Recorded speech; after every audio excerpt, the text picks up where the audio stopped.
일제 강제동원 배상금과 관련한 대법원의 전범기업 재산 매각 최종 결론이 이번 주에 나올지 관심입니다. 사건을 맡은 주심 김재형 대법관이 오는 금요일 퇴임식을 앞두고 있어서인데요. 어떤 판단이 나오느냐에 따라 적지 않은 외교적 파장이 예상됩니다. 우철희 기자입니다. 대법원은 일제 강제동원 피해자들에게 배상금을 주기 위해 미쓰비시 중공업의 특허권과 상표권을 강제로 팔지 4개월 넘게 심리하고 있습니다. 원심의 잘못이 없을 때 상세한 이유를 따로 밝히지 않고 기각하는 심리 불속행 기각 가능성도 나왔지만 지난 19일로 시한이 지났습니다. 한일 민관협의회 출범과 외교적 노력을 고려해달라는 외교부 의견서 등 윤석열 정부 출범 뒤 여러 변수 속에 이유 한 줄 없이 종결하기 어렵다는 재판부 판단이 깔린 것으로 풀이됩니다.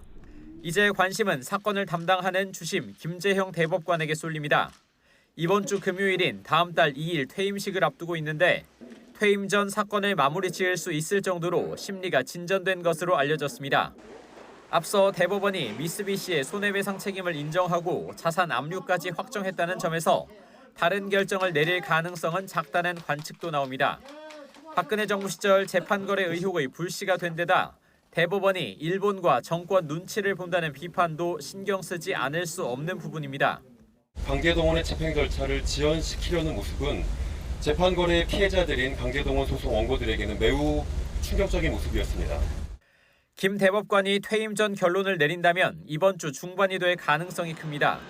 월요일에는 대법원 내부 행사, 화요일에는 전원합의체 선고가 있어 금요일 퇴임식 전에 결정이 이루어질 것으로 예상됩니다. 만약 후임 대법관에게 판단을 넘긴다면 기록 검토와 판단, 재판부 합의 등 최소 한 달은 시간이 더 필요할 것으로 보입니다. 주심을 이어받을 가능성이 있는 오석준 대법관 후보자는 국회 임명 동의가 필요한 만큼 전국 상황에 따라 임명 시점도 유동적입니다. 결국 열쇠를 쥔 김 대법관이 언제 어떤 판단을 하느냐에 따라 강제동원 피해자들의 배상 시점과 한일 외교 관계에 영향을 미칠 것으로 전망됩니다.